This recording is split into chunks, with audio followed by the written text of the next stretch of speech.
Hey, welcome, guys. It is time to start Bollox Talks and Tangents. Today, we're talking about Henry Flagler and Rockefeller and their unique friendship. Two of the richest guys in modern history, and how these guys used to walk to work every day together and walk home every day. Just amazing, their lives and how they intertwined and what they were able to accomplish. Yeah. Kind of makes you feel like a slacker every once in a while when you start looking at these guys in history.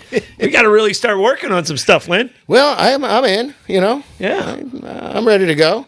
Yeah, I mean, hopefully I leave it better than I got here. That's an important thing, I think that's a good life goal. Absolutely. Leave Absolutely. it better than you found it. Yep. So, what do you think, Blake? Is that a good life goal? I guess so.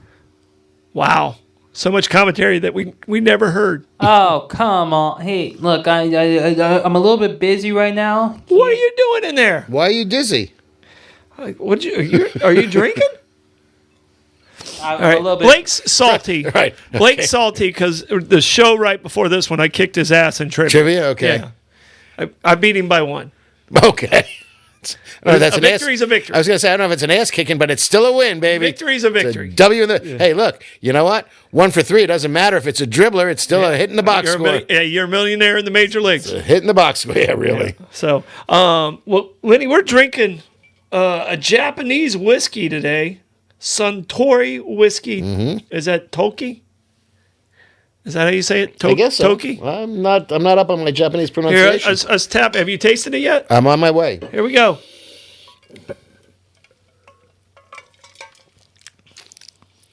Pretty smooth. Yeah, and it's much more Scotch. It's not bourbon-esque. It's more Scotch. It's more Scotch. Absolutely. I'll agree with that. For sure. Needs a little more bite for the kid here. Yeah, well. To go with the beard. Okay. Well, okay. You have a Scotch beard. I have a bourbon beard. That's true. There's different levels of beard. You have a Scotch beard. It's kind of well-rounded, and, mine gets a little out of control. I know. So Rebecca, she tries to keep it in control. And my wife thinks your beard is very well trimmed. Yeah. She wails on me when mine doesn't. Yeah, well, it's a lot of conditioner. Yeah. I use way more hair product now than I ever have in any part of my life. And it ain't on your head. Yeah. It's exactly it. Well, I'm going to share a show. I want you to tell people about Kaiser's Deli as I'm sharing the show. All right. So one of our sponsors at 4 White Street, halfway between the amphitheater and the Bridge of Lions, on the going into town, which would be heading west, right-hand side of the street is Kaiser's Deli. Set back a little bit, but look for the open flag and look for the building with the flags of Germany, Italy, and Florida in front of it, and the United States flag on the top, as it should be. Great deli, Boar's Head products, fresh bread daily, a great selection of sandwiches, plus you can invent your own. Platters available. It's just wonderful. Mm-hmm. And you can go and try the Bollox sandwich named after our talk show. Yeah, which is pretty good. It's turkey, cheddar cheese, bacon, lettuce, tomato, ranch dressing on a nice hoagie roll. Yeah, I got my another burger again. I'm telling you, I'm stacking up the menu. You are just ruling the airwaves, baby, and the menus. I'm stacking up the menu. I got a burger. I got a burger at Gypsy now, the Troy burger. All right, so where else can we get you on the menu? That's nice. All right, we'll find one. We're going to have to work on that. Sure. Prohibition Kitchen. Let's talk about it. Right. River and Fort. All right. Next on our list, the St. Augustine Pirate Museum. You just went there last week. Again, I did. You took family members. And you took friends. Yeah, they are family, but yeah, from Chicago. I've been bragging about it. Went in there, and I was telling Troy earlier when we got there. There was Captain Mayhem in all his large and tall pirate glory, and surrounding him were a bunch of small children that came up to about his knees, and every one of them was ankle biters. Absolutely, they were enraptured by everything he was saying. It was, I couldn't get close to say hello to him because he was so. The children were just completely smitten. Yeah, and they were paying great attention. He's the perfect guy for that job. I mean, he was a magician in Vegas for 20 plus years. Just has a booming voice. Knows the content better than anybody I know. Yeah. So he's just perfect for that job. So I know the whole crew over there is happy to have him as part of their crew, and that's what they are. They're a crew. Absolutely. Arr. And having watched the pirate documentary or semi-documentary on Netflix, and having watched a couple of the other shows that were more, I guess, fictional. it was very interesting to go back in there because, we say this every time you go there, you see something new, you learn something new. And I have to tell you, I was comparing some of the stuff that I learned in watching the documentary with what they had there, and, it jived. It was right there. And you actually said the pirate thing's fictional, but isn't history in general rather fictional? Well, it's getting to be more and more so nowadays. Can you trust anything you read or believe? Whoever wins writes the stories. To the victors go the spoils. Yeah, yeah. Whoever wins writes the stories. And today's Stordom Stat, I don't know if you watched the morning show today. No, I wasn't. I was up early, but for something else. So today's Stordom Stat was Remember the Maine. Yeah. All right? Yeah. And they just found out like 30 years ago that it had nothing to do with the Spanish. Right. It was a bad boiler in the munitions. It was an interior in the munitions, and this way they stacked the munitions is what made it explode, and 260 people lost their lives, and we went to war. Right. But we ended up with Puerto Rico, Guam, and Philippines. Right. It wasn't necessarily friendly fire. It was just uneducated handling of munitions. Yeah. We'll leave it at that. Exactly. Yeah. Exactly. That's what it was. Yeah. So you get it too close to the flames, probably not going to be a good result. Very true. So very true. But also on our list and just wonderful. We just got wonderful sponsors, and we are still looking for a couple more sponsors so we can keep doing this and keep giving you really interesting, hopefully interesting information. We're entertainment. I learn everything. I learn new stuff every time we do this. Yeah. I really do. Just in my research alone. And if you don't catch us here, you can catch us on the app and on YouTube. YouTube is really a good way to do it for sure. The app as well. Yeah. So Abear Kresge and Associates, it is tax season. Give these guys a call. They're just the best at their job. I mean, they've been around for a long time. Mm-hmm. They've been doing it for a long time, and they're the best. They've been number one. Their staff is always happy when you go over there. And it's hard to have a happy staff during tax season. Yeah, but on April 17th, they're really ready to go rock and roll and party. Yeah, no, there's always a party then. Mm. So, all right, if you want to party, one of the best places to go is Meehan's Irish Pub. Reggie and that crew over there, again, great staff. Yeah. We're talking about all our sponsors, amazing staff. Kaiser's the guy who's serving there tomorrow. A little questionable. I think his name's Lenny. Yeah, well, I'd be scared if you saw me too. Yeah, but Meehan's Irish Pub, just wonderful food. 3 bars in one. Mm-hmm. Got Johnny's Oyster Bar upstairs. You got pub downstairs and the backyard. There's usually music inside and outside on the weekend. They just do an amazing job. Just in not a better place to have a drink is out there on that deck. It's just so well managed. It's so well run. They're such a huge part of the community. I mean, if there's any event, Meehan's will be there. Whether it's donating their time or participating in the Taste of St. Augustine, if there's a race, they're running in it. Yeah, no, and he's legit. In the 5K, he was like right at the 20 mark, which is a 7-minute mile, which is an impressive. Run. I think he thinks somebody's chasing him when he's running, so that keeps him motivated and moving a little bit somebody's faster. Trying to take his whiskey. Ooh, I would not even attempt that. Yeah, he's chasing down Mr. Jameson. All right, another one. Speaking of whiskeys and great spirits, St. Augustine Distillery and Citygate Spirits, great people. Great products. Tasting tours. You said you went to. Both of them. You went to both of them. Yep, we took our friends to both of them. You did one day and then the other day. Uh-huh. All right, so the hangover wasn't that bad. No. Okay. But it was close. So which one did you do first? We did the Citygates first for all the flavored stuff. All right. And that was really wonderful. And they've changed the format a little bit. Did you introduce them to the peach? Were you able to? Absolutely. Okay. Absolutely. And I introduced them to us. I thanked them for being a sponsor. They were very happy to hear from us. Oh, excellent. Absolutely. I let them know. Yeah. Excellent. So what was of the flavors you were able to test? Which one stood out to you? I'm still the big peach fan. I really am. Peach held strong.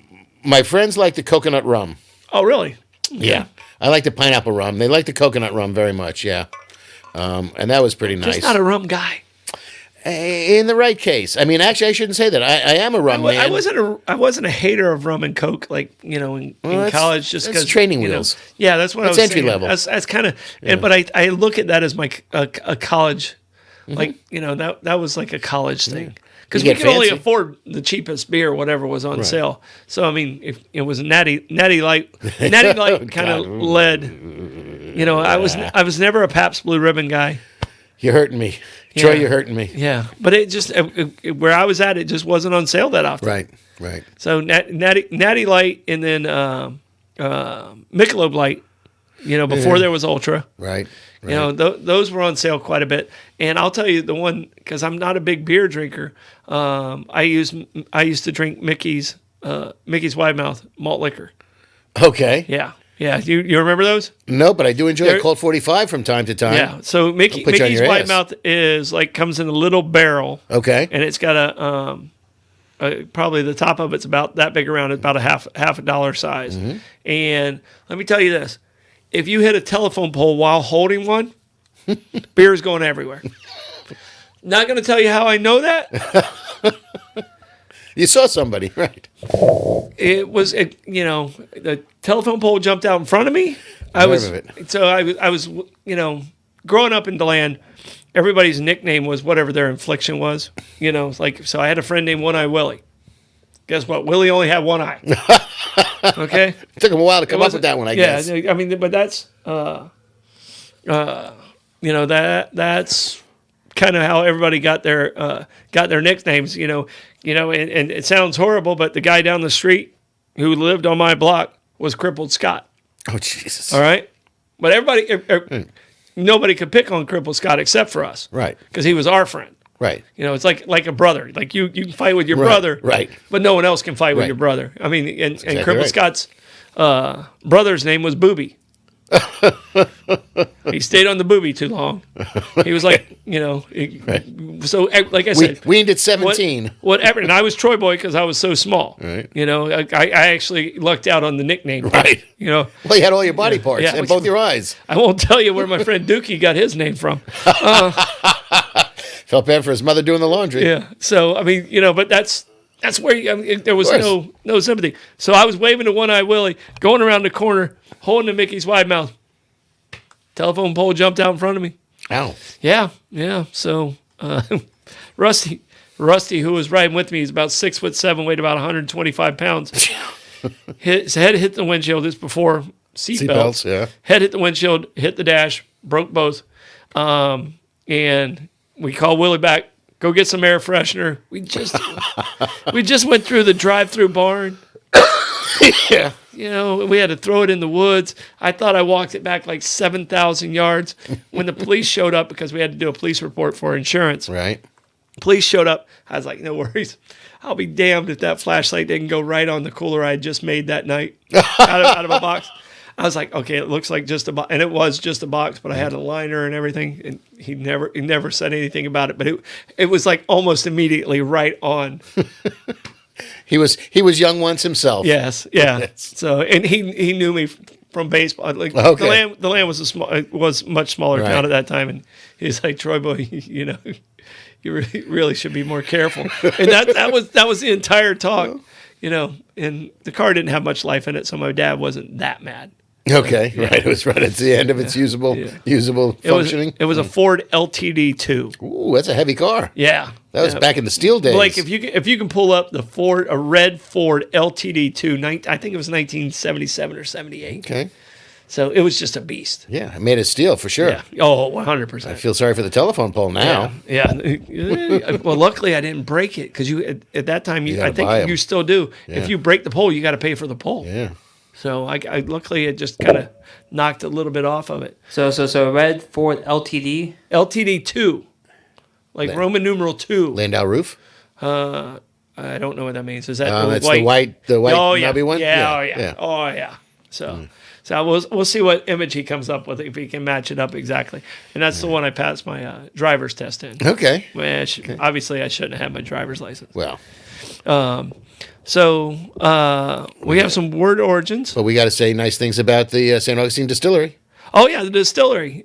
You went to City Gates. You talked about City Gates, and then the distillery. It's interesting, and I'm looking forward to this. I think we need to do a little bit of digging and give them a call because. Look at it right there. It's on, it's on screen right there. Oh yeah. Yeah. That's a solid American-made automobile. All right. And the funny thing is, when I parallel parked it, all right, the back end was really short. Right. Whipped that baby right in. I got trapped. It was like a 7-point turn getting out of, because I don't think you have to parallel park. Blake, you didn't have to parallel park, right? No. Really? Yeah. No, I didn't. He didn't have to parallel That's park. a skill you need test. to learn. But Of course, nowadays you just push the button, it does it by itself. yeah, it just does it. But I got in there, and then I couldn't get it out. And I think all my points that got taken off was on that point. Right. You know, Because I was one for each of the turns. I was overly confident. and but That's what you have to be on a driving test, you know. oh, and my first car was a 1977 MGB. Ooh, that would have fit in the spot a lot easier. Oh, it would have been a lot easier, but I wasn't real good on hills yet. Right. So, Oh, yeah, and okay. there was a part on the hills where you had to park on the hill and turn your wheels right, and you had to not roll backwards. And For gentlemen like us who are dyslexic, I never remember if you cut the wheel into the curb or away from the curb.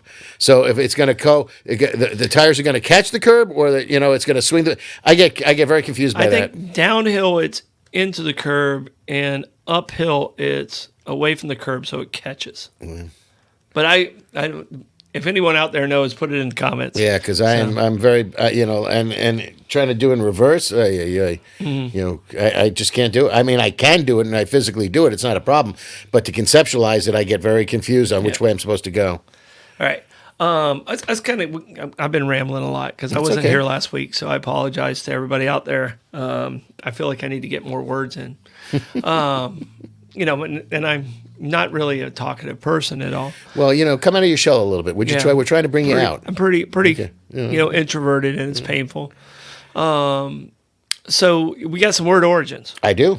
All right. And Rebecca called right before in between shows, and I was like, I need some She word does, origins. right. She helped she me out. bailed you out again. One of them worked. One of them wasn't great, but we're going to use the second one she gave me. Okay. Because we started with short stack, and the origin of it was all over the place. And short stack, I thought of it as a poker term. You and Rebecca thought of it as pancakes. And when I looked it up, it was evidently a term for a voluptuous, short, well-rounded woman. Well endowed, right? Yeah, well-rounded woman. So I decided to go away from that one. But I went with heard it through the grapevine. Okay. All right. And heard it through the grapevine, there was two meanings of heard it through the grapevine. Both of them came out of the Civil War. All right. The first one was the Morse code and the wires were just kind of getting started and stuff like that. And you would get a message, and then it kind of got passed around and stuff like that within the troops. So you kind of heard it through the grapevine. It started with the I didn't like that one as much. Like a game of telephone before they invented telephone. Exactly. 100% that. So I didn't like that one as much. Okay. So the one that I liked comes out of Greenwich Village. Oh, Okay. Greenwich Village. And it comes from a tavern called the Old Grapevine. And when you go to a tavern, you usually gossip. And you usually get a lot of information you weren't expecting because people are drinking Japanese whiskey. Right. And it was called the Old Grapevine. So and that was also during the Civil War. A lot of the information about the war came through the Old Grapevine Tavern. Like a hotbed of spies. Yes. Yeah. Okay. And I'm I like that one better. And I'm glad you said the Civil War. The other one might be more accurate, but I'm going with the tavern. Oh no, I think that makes perfect sense. Yeah. It makes perfect sense. It's like Tall House it through the Cookies. grapevine. Yeah. Well, yeah. Well, I forget the woman's name. It'll come to me at some point. But I'm glad you said the Civil War because I lived in Greenwich Village for 4 years. During the Civil War? No. Oh. No. Oh, boy, boy, have I held up well. No, but run for president. I'm trying to figure. Yeah, I'm too young. I'll wait I'll wait a decade and then I'll go. Two. Yeah. Yeah, really. But I was trying to say, wow, I knew a lot of bars in Greenwich Village, and I don't remember that one. Yeah. I don't know if it's still around. I don't know. If I was there, I'd be opening one now just because of that term. Yep, I think so. I think it makes perfect sense. I've opened businesses for less reasons. You got to go out there. Yep. All right, well, I've got a couple of them, and they both relate to our subjects for this evening. So the first one is robber baron. So a robber baron is an American capitalist, usually in the late 19th century, who became wealthy through exploitation of either natural resources. Kind of fits with what we got going here. That's it. Government influence or paying low wages. And examples of robber barons were John Rockefeller. I put Henry Morrison Flagler right up there. And Conrad Vanderbilt, J.P. Morgan, Fisk, Pullman, Carnegie. Those were all robber barons. Those are all guys that made their wealth. A lot of them, they were kind of cutting edge, but they were also, it's a fine line between being a good businessman and being a merciless businessman. And that's sort of my take on Henry Flagler. I think he was a very bright businessman, but I don't necessarily know that he was obviously an ethical businessman in a lot of ways. And a lot of the things he did, he was a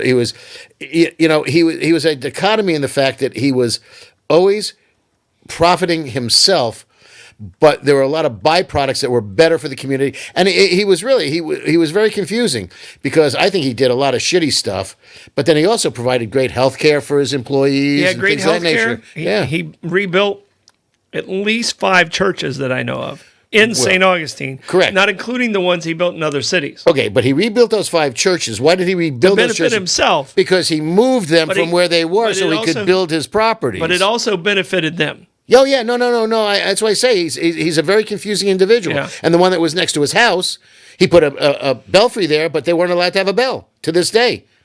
Well, no, there was only his church was allowed to have a bell. Oh, I thought it was the one next to him that didn't because it was right next to his house. The Methodist church and I think that was a Baptist church that doesn't have the Baptist tower, and the Methodist. the church. Both of them have towers, but no the bells. towers couldn't be as tall as his church, Okay. and they couldn't have a bell.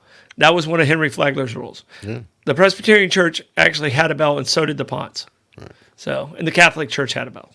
So those were the only ones that were allowed to have bells by Henry Flagler's rules, and everybody played by Henry Flagler's rules. Well, you didn't have much choice. What happened with Frank Smith? I don't know if you. Oh, I know that well. This is where I think he's a brutal person. Yeah. So this is why you're calling him a baron. Well, yeah, absolutely. Okay. Plus, he created Okay. his wealth, and I found a couple other things about how he built the railroad, and we'll get into that when we get to that point. Yeah. But it was convict leasing. Yeah. So all right, my next one was can't see the forest for the trees. Okay. So I mean, a lot of people, and my grandfather used this term a lot. Can't see the forest for the trees, and what that means is you can't see the big picture because of all the little details. Right. And, and when I threw that out there, it goes all the way back in writing to 1546. Okay. Playwright John Hayward in 1546 is the first person to put it in one of his plays. And it basically means a lot of our word origins change throughout. This one pretty much means the exact same as it did 500 years ago. Which is pretty impressive for the term not to metamorphosize in itself. And it's been used by popes. Okay. Pope used it when he was talking about how King Charles II looked at religion. Okay. He got caught up in the details and missed the love of the church. So it's been used in a lot of different speeches. And, so it was, I didn't realize it went back that far, but it was originally started by playwright John Hayward. Okay. It's, are you being myopic or do you see the big picture? Yeah. And that's, absolutely. Yeah. Well, my second one is the absolute antithesis of a robber baron, and it's a philanthropist. Mm-hmm. And the interesting thing is every one of those men that I mentioned who were absolutely robber barons were also some of the most philanthropic people of their time and of all time. I mean, these men made great wealth, and then a lot of it was exceedingly generous and charitable in what they had done and some of the things they had set up. I mean, when you start looking at some of the things that Rockefeller did, as far as education is concerned, at the very least, was fascinating. But a philanthropist comes from the Greek root for loving people. Mm-hmm. and it's a person who seeks to promote the welfare of others. And contemporaneously, now today, it's usually somebody who just donates large sums of money. Yeah. Like the Giving Pledge that all them rich peoples is doing. Well, I can tell you this, and it's unusual that you actually, someone introduced me as a local philanthropist yesterday, Okay. and I was like, well, I don't really have it, and he goes, no, it's more important than that, and the person who introduced me, he's like, it's more important than that, and your meaning. Well, It really touches me that person introduced me because I think they truly understood the meaning of it. And that was probably one of the nicest compliments I've gotten in a long, long time, if not one of the nicest in years. right. If you go back to the basic intention and the meaning of the word before people started throwing a lot of money around, Yes. to buy heaven points or to try to make their Yeah. karma better or assuage any guilt I they can tell may you have. this, I'm not looking to buy heaven points. Right. It's it's a person who seeks to promote the welfare of others, and you, my friend, are a living example of that. No, I can tell you. I mean, when he introduced it, I felt very warm. But now that you say that, it's like, wow, okay, that really was a great compliment. Yeah. Yeah. So and accurate in my opinion. Yeah. Oh, thank you. Yeah, absolutely accurate. Yeah. I know what you do, and and I know that why you have no time left in your day because you're constantly doing stuff for other people. Yeah, no, So? and people that are around me like hear the phone calls that I take throughout the day, and they're like, "Okay, what was that one about? Yeah. What was that one about?" Right. It's a little unique in our world. Yeah, well, but it's good. Don't stop now, man. No. You got more work to do. It's just really, it's kind of one of those. Good. Was it kismet? Is that the right word? Serendipity, maybe. Serendipity. Kismet. I'd go with just a nice compliment because I don't know. I don't know that either. Well, we might have to use those for word origins next week. We might have to Kismet look and serendipity. We might have to look those up. Okay. All right. So our topic today is Robber barons and philanthropists. Let's go with philanthropists. Let's stay on the positive side. Absolutely. Let's stay on the positive side. I really am trying to be less judgmental and more positive. Because we both live in Florida. Yes. And I would prefer to call him a philanthropist than a robber baron. And Henry Morrison Flagler, he was already extremely wealthy. Yeah. And he took some risk when he came to Florida. And the reason he came to Florida was, because his first wife was sick. She passed the tuberculosis. But, before we get to where he was at, we got to talk about the relationship between him and John D. Rockefeller. Mm-hmm. So, and I heard you say something, well, it's interesting they buried Rockefeller in Cleveland. Right. But that's where this whole story that we have starts in Cleveland.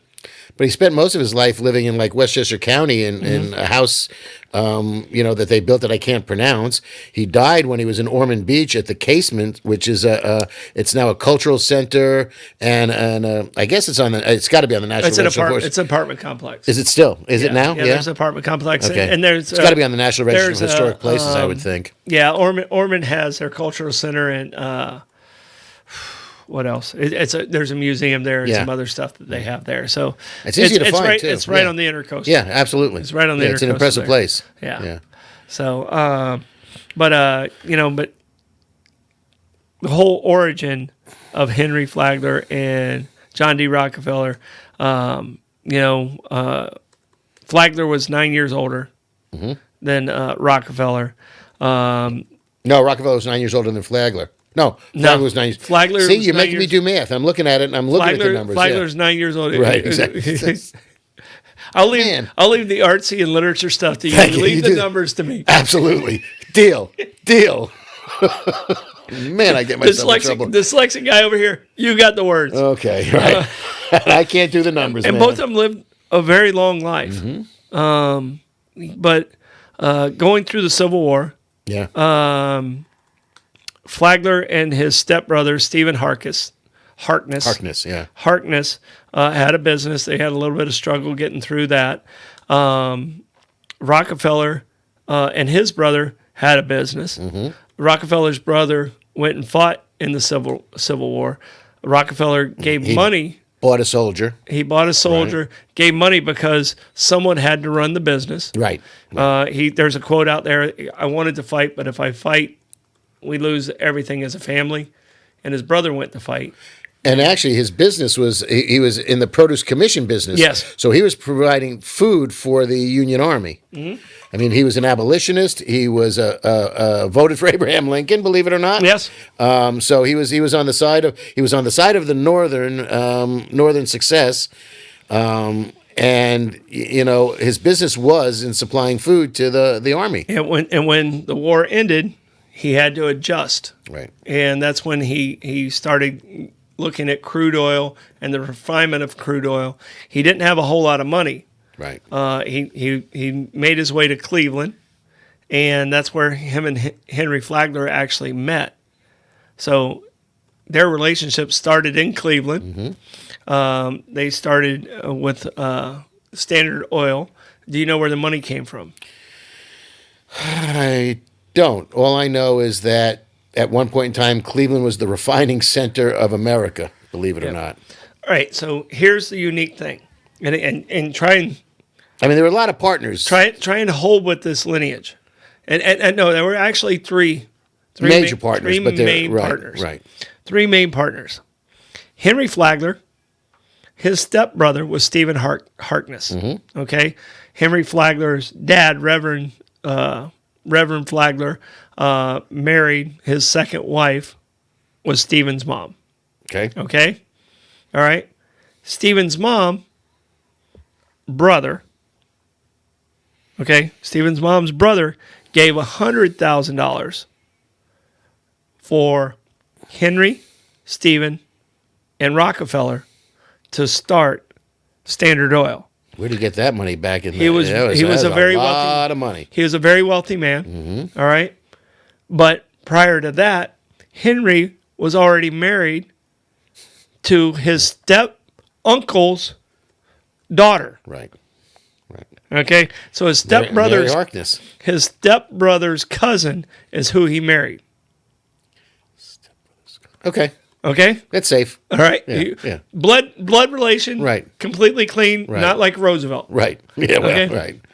Franklin married Eleanor. You know what her maiden name was? Yeah, Roosevelt. Yeah. All right, So that's where the money came from. Okay. The money came from the. That's a lot of money in those days, man. It was It was a lot of money in those days. And that's where Standard Oil started. Mm-hmm. Was Stephen, Henry, and John D. Yep. All right.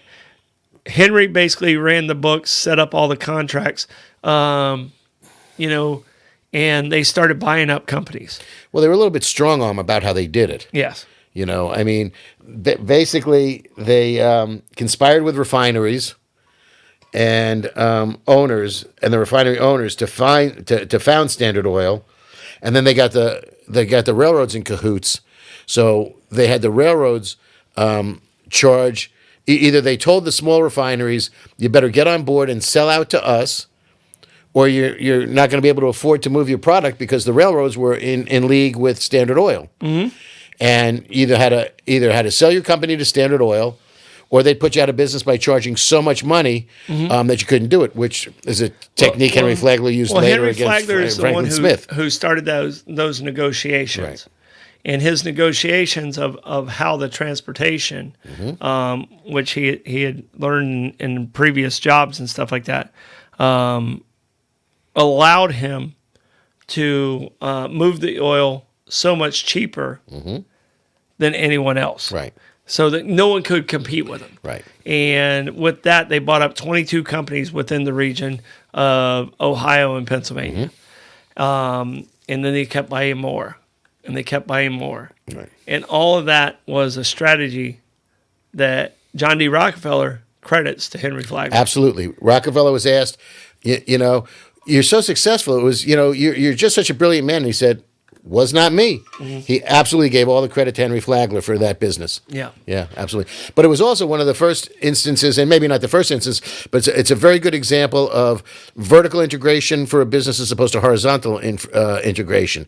Horizontally, you buy up all the. I mean, they started because they bought up all the refineries, so that's horizontal information. You're controlling all the product, but the vertical integration is now you're also how the product gets moved and how it gets retailed, and that's where you start doing things in a different fashion. And it really is a great way to the point that they became so big and they became a monopoly that the federal government had to step in and create this Sherman Antitrust Act. Yeah, which made Rockefeller richer. How'd You that realize that, right? No. You didn't realize that made him richer. No, because Yeah, it was trust busting. No, well, it was trust busting. But didn't happen. But he kept the shares of all the other companies that Right. broke out. Yeah, it was. So his richest year was in 1913. All right, and some of them says 1900, but if they actually do the true net wealth of the GDP of the United States, in 1913 he had 3% of the entire U.S. GDP. And that was 2 years after Standard Oil stopped. Yeah, so Chevron, Mobil, Exxon, all of these sprung out of there. Yeah, 34 companies. Still companies that are alive and extremely healthy today. Thank you, ExxonMobil. Yeah. But I mean, that's, so what Teddy, Trust busting Teddy, Trust busting Teddy. We talked about last 2 days, Stodium Stat's been about Teddy. Okay. All right. Yesterday was Valentine's Day. Right. In 1884, Teddy lost his mom in the morning and had to come home. 3 hours later, 4 hours later, he loses his wife. All in the same day. He gives up politics. He moves to the Dakotas, leaves his daughter with his sister. Comes back like 3-4 years later, gets back into it. And, today's that, remember the Maine. Yep, absolutely. Rough Riders. San Juan Hill, baby. That's where he got his real fame from. Yep. So, but Teddy's the one who broke up Standard Oil. Mm-hmm. Yeah, he was the trust buster. Absolutely. Yeah. But it made Rockefeller a richer man. But it was probably the precursor to what happened when AT&T was broken up into all the baby bells. Yeah. Because Standard Oil ended up breaking up into 34 different oil companies. Yes. The biggest one being, Standard Oil of New Jersey, which became Esso, which became Exxon, which eventually ended up becoming ExxonMobil. Yes. Yeah. So that was good stuff. All right. I got them for you. You don't have to write that down. Oh, you got him over here? I do. Yeah, no, I'm just, because there was 2 Marys in his life, so I just want to make sure I Mary got him in the Harkness, right Mary order. Lily, and then Ida in between. Ida Alice. Yeah. All right. Little And nutsy was she, allegedly. that's one of the stories we got to talk about. Oh, yeah. So, See, this is where he becomes not such a nice guy. well, we don't know. We don't know. It's another thing where history, you really don't know. You got to go with the core of who he took care of and Right. what he did Right. instead of an isolated situation. Of buying politicians in Florida? I can't believe it. We're going to talk about this, and it sounds like a discussion of a true Floridian against a one person who came here. Right. I'm a Johnny come lately. Yeah, from a New York background. Hey, doesn't mean they don't buy politicians in New York either. Trust me. I think that's where we learned it from. Might have been Chicago. Better. All right. Honest politician. I was just saying. Well, you're not a politician anymore. Not anymore. You had to come to Florida to get honest. Right. Oh, God. All right. So I wrote down the 3 wives of Yep. Henry Flagler. Yep. The reason he came to Florida was because of Mary Harkness. His stepbrother's cousin, Right. his wife. They had 3 children. One died at the age of 3. Mm-hmm. The other one, his oldest daughter, who's entombed with him Right. at the Presbyterian Church, died at Childbirth, yeah. Childbirth. On a ship, I believe, coming from the Carolinas to Florida. Yes, she was on her way here. Yeah. Mm-hmm. And Mary she had tuberculosis, Right. and they said you need to get to Florida where the air is a little cleaner. You can breathe the warm air; it's more humid. You can, and it helps. And his first stay was at the Hotel San Marco. Do you know where the Hotel San Marco is? I thought he came to Jacksonville. I didn't know he made it to St. No, Augustine at that his point first in time. stay in St. Augustine. Okay. Yeah, his first stay in. Would that be where the Renaissance Hotel is today? It is 100% where the Renaissance What a Hotel is coincidence. today. So he met a gentleman who was a head waiter named Frank P. Thompson. Okay. Frank P. Thompson was a black gentleman, very good baseball player. I was going to say baseball player. Absolutely. All right, Yeah. started the Cuban Giants. So Henry Flagler, One of the best Negro League teams out there. they were. Well, they eventually became. They yeah. were they were so good, they didn't join the Negro League Really? because they were making more money at the Argyle during the summer and at the Ponce during the winter. And Henry Flagler, along US 1, if you know where Rick's Muffler is, Rick, you owe me a sponsorship now. Ricky, not Rick, not the fat man, but Ricky, where Rick's Muffler is where Henry Flagler had Albert Spalding. I don't know if you ever heard of him. Yeah, he made a ball. Sporting goods store might have done okay. yeah. He was the number one pitcher in professional baseball at the time. Albert Spalding came down and built a baseball field for Henry Flagler. Frank P. Thompson recruited 3 teams, one for the Cordova, one for the Ponce, and one for the Alcazar. Every Sunday they play a doubleheader to entertain the white guests. From that entertainment value sprung out the Negro Baseball League. Cuban Giants was a direct descendant from Frank P. Thompson. Even though they didn't join the league, they were the inspiration of the Negro Baseball League. Okay. And that all started in St. Augustine because of, Henry Flagler. there you go. I got you. So Say- I want the villain side of Henry Flagler. Tell us the Frank Smith story, because that's the biggest villain Okay, well, that's side. the one where, when he got married, after Mary Harkness passed away, he married Ida Alice Shroud, who had been, by the way, Mary Harkness's caregiver. Yes. So, yeah, a little, there's some hanky-panky there, and then there's hanky-panky with wife number 3. When they got married, Franklin Smith had built the Villa Zareta, which, if you haven't been to it, I can't stress enough how magnificent that is. And it was a brilliant construction at the time because he ended up creating... It's now owned by Jim and Marcia Biles, that are wonderful, wonderful St. Augustine people. It's great. And I did the Christmas tour there last year, and it was wonderful. Yeah. But he ended up creating this coquina-based cement, and he would mix the coquina into the cement base and make a really very, very strong product. And he was one of the first people to do poured concrete. Yeah. So And you can see the lines on the building there. You can see the lines on the Ponce de Leon Hotel. in the Alcazar. I ate lunch in the The pool cafe. yesterday. Yeah. It's my wife's favorite place in St. Augustine is that pool. Such good food. Yeah. And it was the first use of poured concrete. And Franklin Smith did it. And then Henry Flagler befriended Franklin Smith, who taught Henry Flagler how to do it. And then when he was building the Ponce de Leon Hotel, Henry Flagler contracted with Franklin Smith to supervise the construction and the concrete aspect of it. And if you look, you can see the lines from where the forms were on the outside of that building, and he did it, and he built it. And it's known as one of the very first buildings in the country that was built complete with poured concrete. And it's solid as can be. So then later... Franklin Smith builds a hotel where the Casa Monica. thank you so very much is today, and I forget what it was called when he built it. It was the Well, it was the Casa Monica. originally. Henry Flagler changed it to the Cordova. right, but Henry Flagler got that hotel because Franklin Smith had the hotel. It was open. He was starting to run it, but he was running into a little financial trouble. But he had bookings. He had everything he needed, except for the fact that a lot of the things that he needed to finish up his hotel, his beds, his dressers, all the furnishings for the hotel, had to be brought in by the railroad. Even food. Even after he opened it, food somehow got delayed. The trains were not running on time those days, and who was controlling the trains? Henry Flagler. Well, the Ponce got their stuff, and Alcazar got their stuff. Yeah.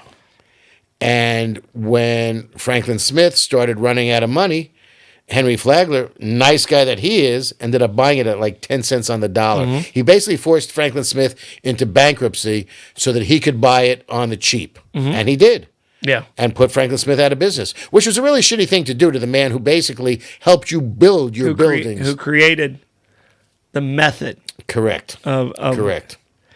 Well, and Frank Smith was able to purchase that because he took the job from Henry Flagler. Well, but he got paid for the job that he was doing. That didn't mean that Henry Flagler should turn around and put him out of business. I'm to pretty take sure it there from was him. a conversation that said, "Hey, you sure you want to do this? You sure you want to build a hotel that competes with me?" Well, yeah. Because I can tell you this, Captain Vale, Yeah. Captain Vale, who had the St. Augustine Hotel St. Augustine, which sits on the property, was on the property where the building I work in, the Treasury, went all the way to Le Macaron and basically... Corner, yeah, okay. Okay. Still, today we call that the Vale Block. Okay. All right. In 1887, a fire broke out as Henry Flagler was under construction for the Ponce. Can't be proven, but a fire broke out. Yeah. Can't be proven, but a fire broke out. Captain Vale said, "I'm going to rebuild a hotel." Henry Flagler goes to him, "I'm going to give you $35,000. I need a business center for all my guests. How about you take this $35,000 and build me a business center?" And that's the reason there's no hotel there right now. That's right. But there will be soon. Yeah, I'm looking forward to that too. I really am. There will be soon. Yep. So, but Henry Flagler, the businessman he was, he went to Captain Vale and said, "Hey, I'm gonna make this happen for you. Right. But here's how I need you to play it out." Right. I mean, So he was very big with the carrot, but he carried a big stick too. He's an He would beat people. orchestrator. Yeah. In a lot of ways. Right. So, He was a mobster without a mob. well, I'm telling you. you got that kind of money. Well, You don't need the mob. Money, right. Certainly in those days, yeah. Yeah. He who has the money wins. Okay, but let's go That's to the his same next in wife. war also. Yeah, well, yeah. But the shirt is not correct though. He who dies with the most toys doesn't necessarily win because you're dead. Yeah. So Yeah, Lily did okay. yeah. So let's go to Ida. Let's go to Ida Okay. Alice. Okay, his second wife. First wife passes away. Right. Ida Alice, Gets a little nutsy. she has a mental illness. Right. Who did the diagnosis? Dr. Anderson. Yeah. Who was Dr. Anderson's best friend? Henry Henry Flagler. A little home cooking there, I'm just saying. Doesn't mean the woman wasn't nuts. Yeah. Because she had been in and out of an institution for a while. I think it was confirmed she Right. was a Yeah. little on edge. Yeah, So absolutely. Henry Flagler had so much money, it was illegal in the state of Florida to get a divorce. Correct. Do you know this Correct. story? Yeah. Oh, yeah. Oh yeah. Oh, So yeah. Henry Flagler went to Tallahassee, said, I'll use the B word. "Go ahead." Lucratively induced and encouraged the legislature to pass an ordinance that would allow you, if somebody was insane, Diagnosed Right. mentally insane. and there was a time frame, I think it had to be for 2 or 3 years. At that point in time, you could then divorce that person, uncontested divorce, because of insanity or mental default. And it was like, the law passed. He divorced her, and 11 days later, he married Mary Lily Keenan. Yep. By the way, the law was changed immediately after the divorce. It went back to the original law. And The law only lasted for 2 days. correct.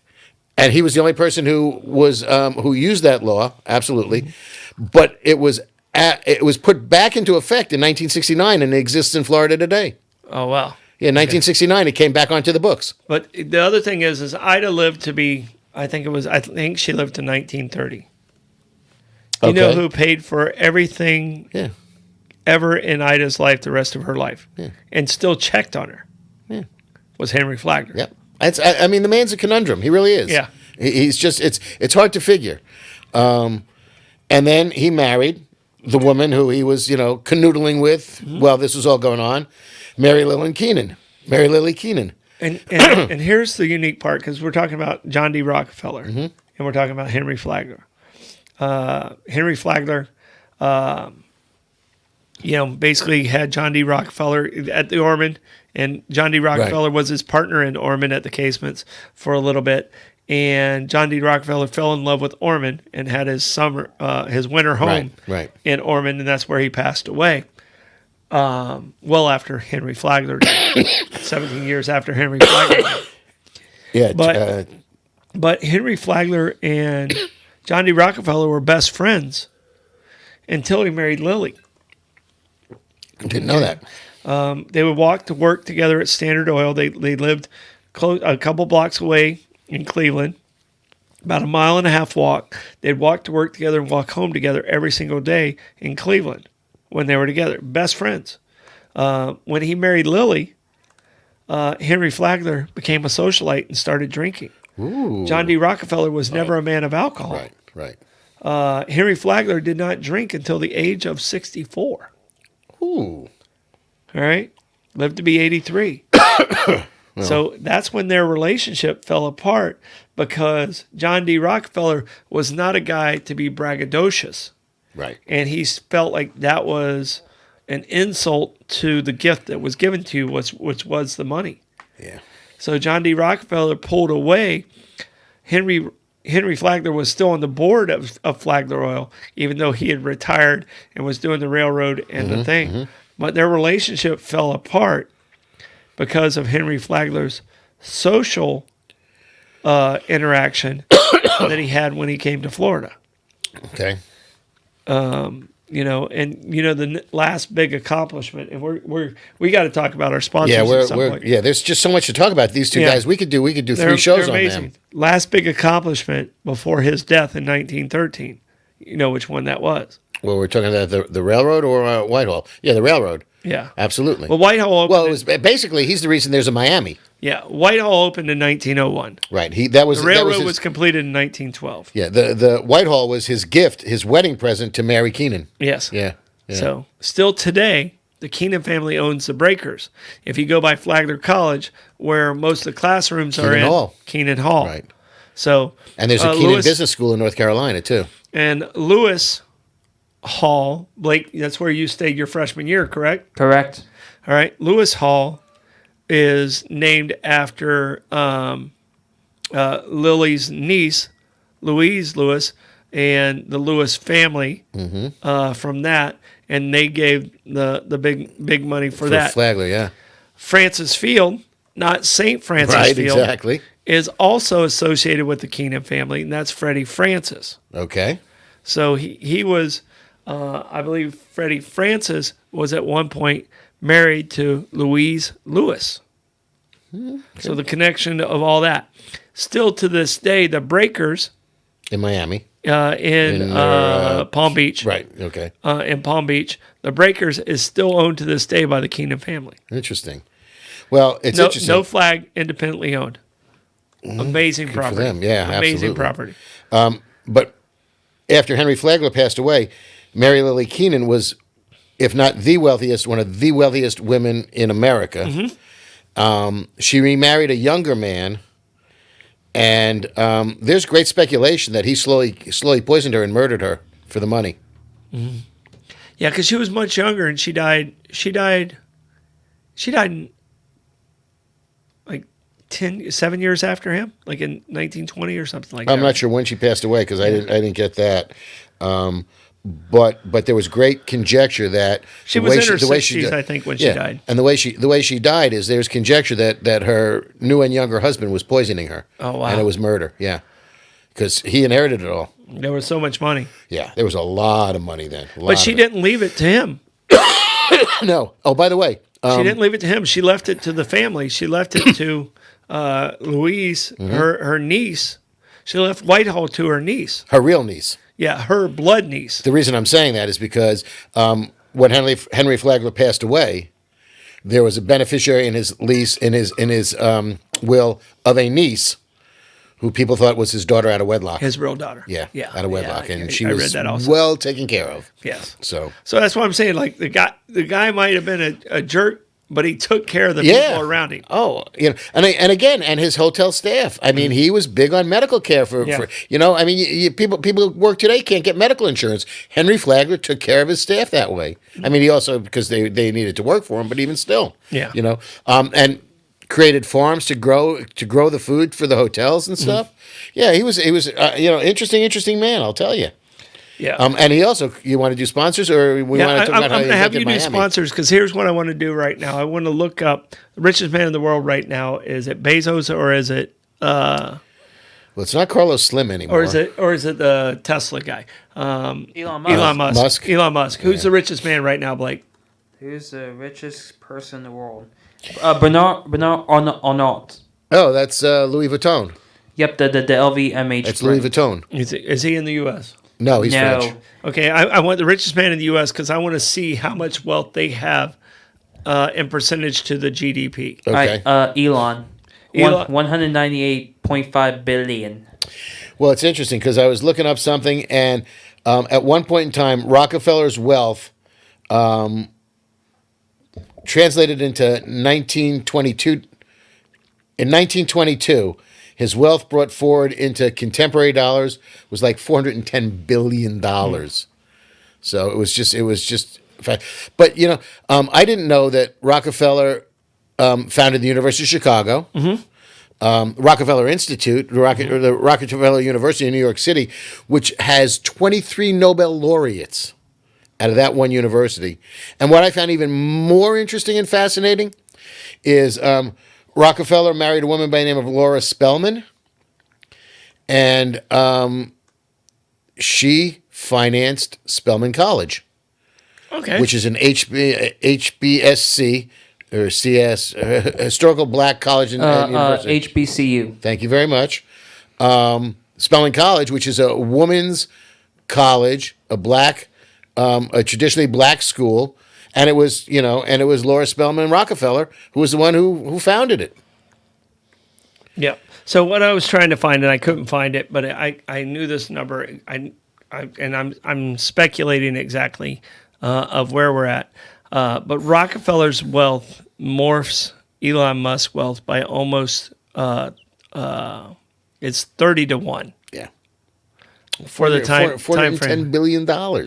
Yeah, but I think he's I mean, what did you say he was? 180? 130. 198.5 billion. 198. So, but like in the time frame of his GDP against the GDP right. of the Percentage-wise, United yeah. States, it was almost 30 times that, which is phenomenal. Right. Think of how wealthy Elon Musk is right now. Right. And how much is And he? times that by 30. Right. To me, that's just a Staggering. ridiculous number. Staggering. And Rockefeller was a guy who not only was a philanthropist, he was a guy who was so powerful, he guilted all his friends into being philanthropists. Well, that was the first giving pledge. Yeah. Yeah. So I mean, like you said, you brought up the Vanderbilts. Yeah. Flagler and Vanderbilt were so tight because of the railroad. Right. They partnered on FEC, and he got a lot of his standardizing the railroad. Because in Florida, there was different size gauge of the track. gauges Yep. of the tracks, Yeah. and nothing really lined up until FEC. So, I mean, so love him or hate him, Oh, we wouldn't be where we're at Right. without Henry Flagler. And what I learned today, which I didn't know, is that when he, first of all, the first thing he did was building the railroad bridge across the St. Johns River, which basically opened up all of South Florida or all of Florida to railroad transportation, certainly on the East Coast. Yeah. And then when he got down south, they dredged Biscayne Bay. He built canals. He built roads. He created streets and infrastructure as far as water services and power services, and that became Miami, to the point that when they were building Miami, they wanted to name it after Flagler, and he said, no, that's okay. And he that's right. They wanted tried to to name the entire Right. area Flagler. Right. And we still have Flagler County just south of us. Right. But that came well after Yeah. he was gone. And he said, no, let's go back to what the Indians called it, which was, a bunch of extra letters, but it was Miami with a Y in there and a couple extra letters. But he said, no, let's go with the traditional Indian name for the area. Leave me out of it. So they finally built a little island in the middle of Biscayne Bay, and it was Henry Flagler Island. Because they wanted to do something I can for tell him. you down in Palm Beach where Whitehall is. Yeah. It's a lot of Henry Flagler stuff. Yeah, absolutely. And you were just down there. Well, that's the Flagler Museum is Whitehall. Yeah, it's at Whitehall. Right, And yeah. I was just there 2 weeks ago. Right, you told me. I haven't gotten there yet, but it's on the list. It's an incredible space. Like you said, he built it for Mary Lily. It was a wedding present. And after his death, Mary Lily only went there one more time. Wow. She didn't come. She didn't keep coming to Florida. Okay. So Well, she married her younger man. yeah, I don't necessarily know that there was anything there, but yeah. But it was interesting in doing all this research. Do you know at one point in time, the most populous city in Florida was Key West? Yeah. 20,000 Well, it used people, to and it was be the Key biggest West city in and Florida. St. Augustine were 1 and 2, Okay. and then Calford started picking up. You know what Calvert is Jacksonville. Calford's Yeah, Jacksonville. Yeah. I only know that because of the steakhouse. Yeah, Calvert Steakhouse. So that's Calvert, but at that time, if you bought land in Key West, because of the way the government worked, you had to get to St. Augustine to actually record it, Okay. and if it never got recorded, it could be taken from you. So Squatters' that was rights. not a journey, and we're at the end of our It hour. was just two, and we got so much more to talk about these gentlemen. Yeah, no, it's just two interesting guys. Absolutely fascinating. Hopefully, we didn't put you guys to sleep with the whole thing. We're just a little nerdy here ourselves. Super We're nerdy. already off the air, are we not? No, no. We're still on. Look at the screen. So that's the original name for Miami with the Indian tribe. What was this it, Lenny? It was like Miami with a Y in it. It was MAI or MIAYMI. MIA. Yeah. It's on screen right now. That's it. Can you see it? Oh, there you go. Yeah. Yeah. I knew there was a Y in there. Maya Mia. Yeah. Maya Okay. Mia is what it looks like. Okay. So, but Lenny, hey, that was a fun show. There was a lot of stuff in there. I learned so much more than I knew. We didn't get to like half the stuff we got stuck. You got everything written down over there. I'm making shit up over here. So I want to say, just write it down so that when I make shit up, it looks like I know what I'm talking about. I just want to say thank you to all our amazing sponsors. We appreciate you guys so much. Very much. Keeping us on the air. This is Bollox Talks and Tangents. We'll be back at 6:34 next week. Bye-bye.